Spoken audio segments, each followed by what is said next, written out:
The Star by Alistair Gray. A star had fallen beyond the horizon, in Canada perhaps. He had an aunt in Canada.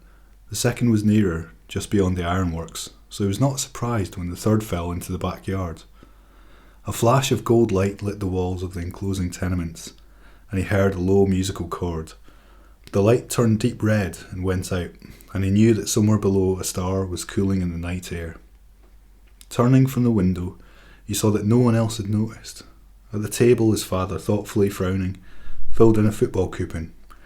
His mother continued ironing under the pulley with its row of underwear. He said in a small voice, "I'm going out." His mother said, "See you no long then." He slipped through the lobby and onto the stairhead, banging the door after him. The stairs were cold and coldly lit at each landing by a weak electric bulb.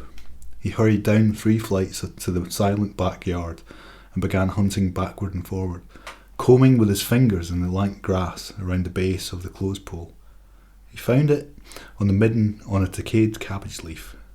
It was smooth and round, the size of a glass marble, and it shone with a light that made it seem to rest on a precious bit of green and yellow velvet.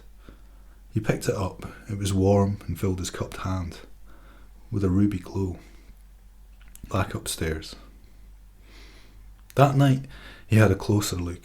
He slept with his brother, who was not easily wakened.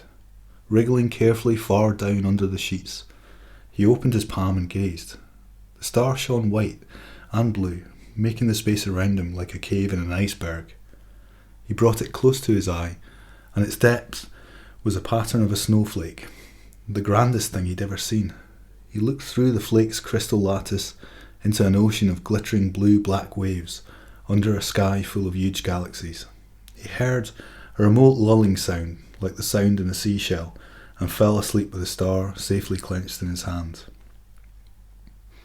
He enjoyed it then for nearly 2 weeks, gazing at it each night below the sheets, sometimes seeing the snowflake, sometimes seeing a flower, jewel, moon, or landscape. At first he kept it hidden during the day, but soon took to carrying it about with him. The smooth, round, gentle warmth in his pocket gave him comfort when he felt insulted or neglected. At school one afternoon, he decided to take a quick look. He was at the back of the classroom on a desk by himself. The teacher was among the boys at the front row, and all heads were bowed over the books. Quickly, he brought out the star and looked. It contained an aloof eye with a cool green pupil, which dimmed and trembled as if seen through water. "What have you got there, Cameron?" He shuddered and shut his hand. "Marbles are for the playground, not the classroom. You'd better give it to me." "I canna, sir." "I don't tolerate disobedience, Cameron. Give me that thing." The boy saw the teacher's face above him, the mouth opening and shutting under a clipped moustache. Suddenly, he knew what to do, and he put the star into his mouth and swallowed. As the warmth sank toward his heart, he felt relaxed and at ease. The teacher's face moved into the distance. Teacher, classroom, world receded like a rocket into the warm, easy blackness, leaving behind a trail of glorious stars, and he was one of them.